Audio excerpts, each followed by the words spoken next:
नमस्कार, आप सभी का स्वागत है भाग्यम में। मैं हूं पंडित चंद्रशेखर शर्मा।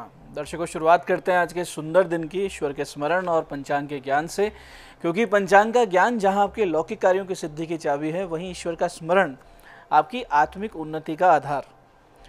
पंचांग के अनुसार आज दिनांक है 19 जून सन 2024, विक्रम संवत 2081 चल रहा है। ज्येष्ठ मास से शुक्ल पक्ष है, ग्रीष्म ऋतु है, तिथि द्वादशी है, प्रातः 7:29 तक, आगे त्रयोदशी तिथि लग जाएगी और आज का वार है बुधवार। आज प्रदोष व्रत है। आज के विशाखा नक्षत्र है शाम 5:23 तक, उसके बाद में अनुराधा नक्षत्र लग जाएगा। योग सिद्ध है रात्रि 9:10 तक, उसके बाद साध्य योग है। तो योग की दृष्टि से बहुत ही सुंदर दिन है, आध्यात्मिक रूप से भी और लौकिक दृष्टि से भी।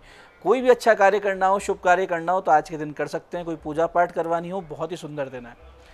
करण कौलव है शाम को 7:46 तक, आगे तैतिल करण रहेगा। सूर्योदय का समय दर्शकों सुबह 5:33 का था और सूर्यास्त का समय शाम 7:23 का है। आज का राहुकाल दोपहर 12 से 1:30 के बीच रहेगा। इसे पूरी तरीके से टालना है, इसमें कोई शुभ कार्य नहीं करते हैं, लंबी यात्रा पे नहीं निकलना चाहिए। अभिजीत मुहूर्त आज दिन में बुधवार होने से मान्य नहीं है।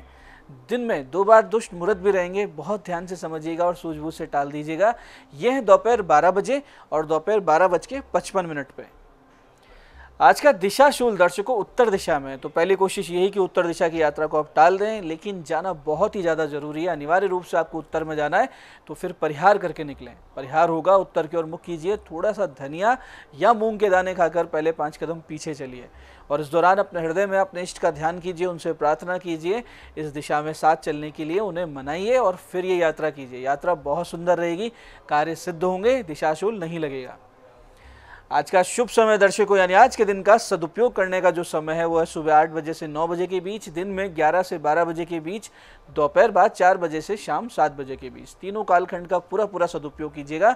जो भी कार्य अच्छे करेंगे, सफलता के आसार ज़्यादा मिलेंगे।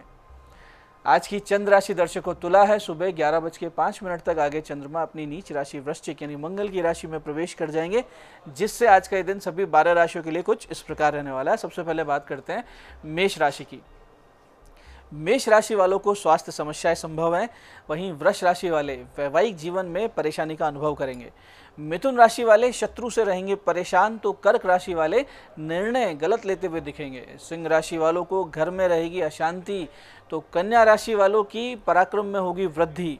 तुला राशि वाले को रखना है वाणी पर नियंत्रण, कुछ भी गलत ना बोलें। तो वृश्चिक राशि वाले रहेंगे भ्रमित। धनु राशि वाले नुकसान उठा सकते हैं, तो बहुत सोच समझकर कोई इन्वेस्टमेंट करें। मकर राशि वाले मनोकामना पूरी होते हुए देखेंगे अपनी। कुंभ राशि वाले ऑफिस में रखें पूरी सावधानी। मीन राशि वाले आध्यात्मिक भाव में रहेंगे, ईश्वर के प्रति रहेगी विशेष रुचि। अब करते हैं आज के दिन की ज्ञान चर्चा, जो आपकी हमारी अंतर्दृष्टि प्रज्ञा को जागृत कर हमारे चरित्र और व्यक्तित्व को उन्नत कर देगी। फिर आगे समझेंगे उन विशिष्ट उपायों को जो आपको समस्याओं से बाहर ले आते हैं और जीवन में सफल बना देते हैं। अंत में करेंगे आज के दिन की ज्योतिष मंत्रणा और समाधान।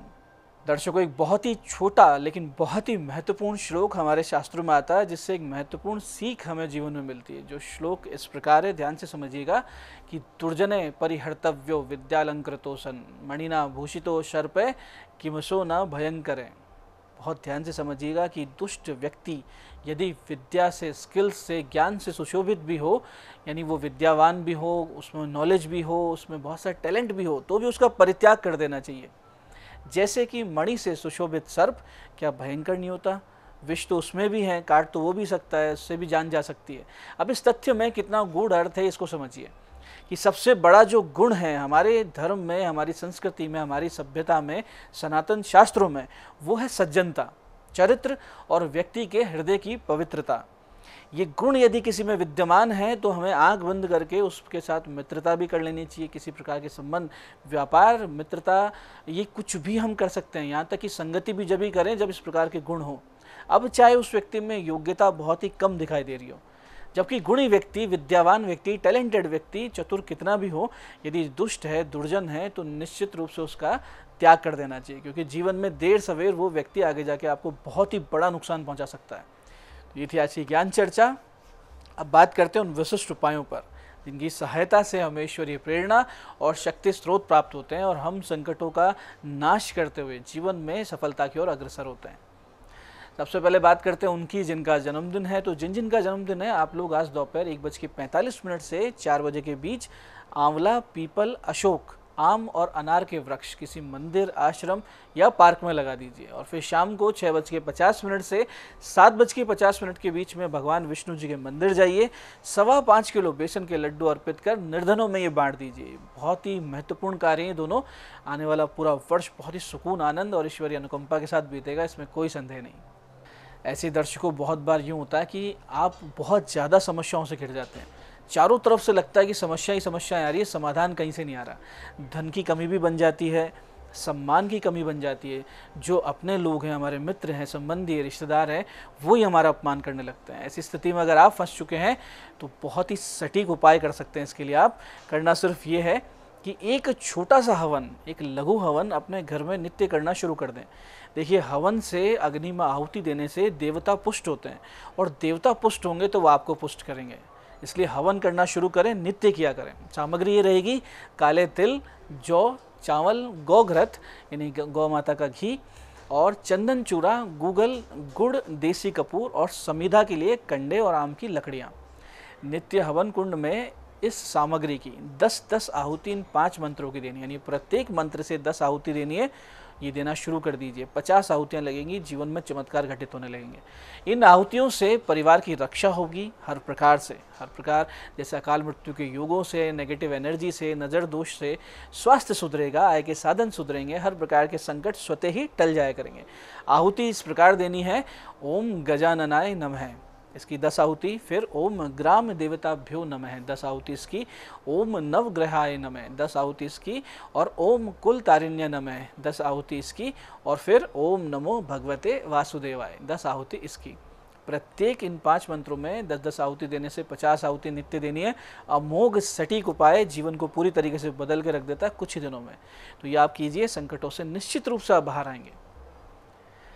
ऐसे दर्शकों, बहुत से छात्र छात्राएं अपने पढ़ाई लिखाई में, अध्ययन में संघर्ष करते हैं। उनको समस्याएं लगने लगती है, पढ़ने में बैठ नहीं पाते हैं, या फिर रिजल्ट बहुत ख़राब आते हैं। खूब कोशिश करते हैं लेकिन उतना समझ नहीं आती है या याद नहीं रख पाते हैं।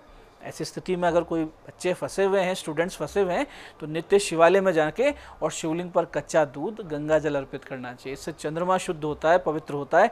चंद्रमा की शक्ति से हमारा मन शांत होने लगता है, कंसंट्रेशन बढ़ता है। और फिर नित्य माता सरस्वती के निमित्त एक ऋतुफल अर्पित करें, जो भी कोई ऋतुफल है, और आधा घंटे बिना गिने मन लगाकर ध्यानपूर्वक इस मंत्र का जप करें।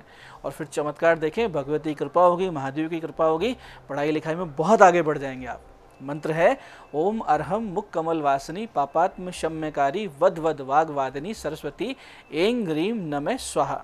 फिर से समझिए: ओम अरहम मुख कमल वासनी पापात्म शम्यकारी वद वद वाग वादनी सरस्वती ऐं ग्रीम नमः स्वाहा।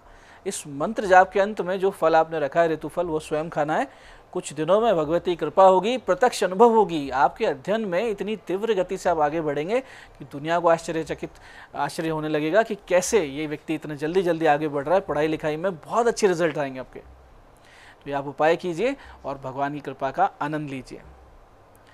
तो ये थे आज के विशिष्ट उपाय जो आपको समस्याओं से बाहर ला रहे हैं और मनोकामना आपकी पूरी कर रहे हैं। बात करते हैं आपके सवालों की। आपके सवालों में आज पत्रिका आई है हमारे दर्शक आदित्य जी की।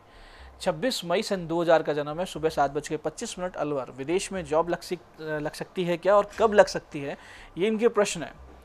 देखिए आदित्य जी, आपके 12वें भाव में सूर्य, बुध, शुक्र, मंगल 4 ग्रह हैं, तो स्पष्ट रूप से दर्शा रहे हैं कि आपकी नौकरी जन्म स्थान से बहुत दूर या कहें कि विदेश में जाके लगेगी। आपके विदेश जाने के योग 15 जून से अगस्त 2025 यानी 15 जून 2025 से अगस्त 2025 के बीच बनेंगे। और ये योग अगर आप चूक गए तो फिर जून 2027 के बाद ही आपके विदेश जाने का, बसने का योग बनेगा।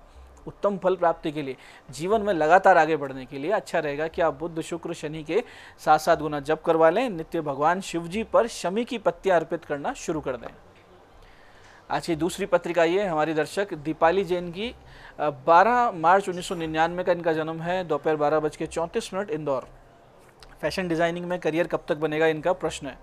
दीपाली जी, बहुत ही जबरदस्त राजयोग है आपकी जन्म पत्रिका में। उच्च का शुक्र है आपके दशम भाव में और गुरु और बुध भी साथ बैठे हैं। ये शुक्र नवमांश में जाकर भी उच्च का है, यानी परमोच्च स्थिति में, जो कि साफ दर्शा रहा है कि फैशन, मॉडलिंग, कॉस्मेटिक्स इत्यादि कामों में आपको बहुत सफलता मिलेगी। आपको सफलता मिलना इसी जुलाई 2024 से शुरू हो जाएगी। मन मुताबिक आप मार्च 2028 के बाद ही सफल होंगी। उसके बाद में तो सब कुछ प्राप्त होने लगेगा, धन, यश, सब कुछ। आज की तीसरी जन्म पत्रिका ये हमारे दर्शक किशोर सिंह जी की। 26 सितंबर 1967 का इनका जन्म है, सुबह 8:40 टोंक। व्यापार शुरू करने का विचार है, कैसा रहेगा और किस क्षेत्र का व्यापार करें, इनका प्रश्न है। किशोर सिंह जी, अभी योग कारक समय, अनुकूल दशा चल रही है कुंडली में और योग भी है आपके व्यापार करने के लिए। तो आपके लिए उचित ये रहेगा कि आप व्यापार शुरू कर दें, शिक्षा से संबंधित कोई कार्य करें। और अगर अच्छी व्यवस्था हो धन की, तो आपको कन्याओं के लिए स्कूल या कोई प्रोफेशनल कोर्स शुरू करना चाहिए, क्योंकि स्त्रियों से संबंधित कार्य में आपको फ़ायदा दिख रहा है और शिक्षा से संबंधित कार्य में फ़ायदा दिख रहा है। दूसरा विकल्प रहेगा कि महिलाओं के कपड़े या कॉस्मेटिक संबंधित कार्य कर लें।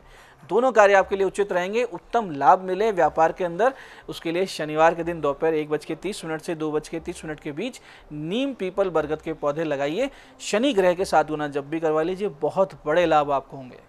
मैं पंडित चंद्रशेखर शर्मा ये आशा करता हूँ कि आज के बताए हुए उपायों का आप सही विधि, सटीक समय, अटूट श्रद्धा से करके पूरा लाभ उठाएंगे और जो ज्ञान चर्चा, जो सत्संग हमने किया है, इसे अपने जीवन में उतारेंगे और अपने जीवन को शिवमय, सत्यमय और आनंदमय बनाएंगे। मैं महादेव से प्रार्थना करता हूँ कि जब आप हमारे बताए हुए उपाय करें तो आपके कष्टों का निवारण अवश्य हो और मनोकामना पूर्ति निश्चित रूप से हो। कार्यक्रम में बने रहने के लिए बहुत बहुत साधुवाद। भगवती आप सबका कल्याण करे। जय आदिशक्ति।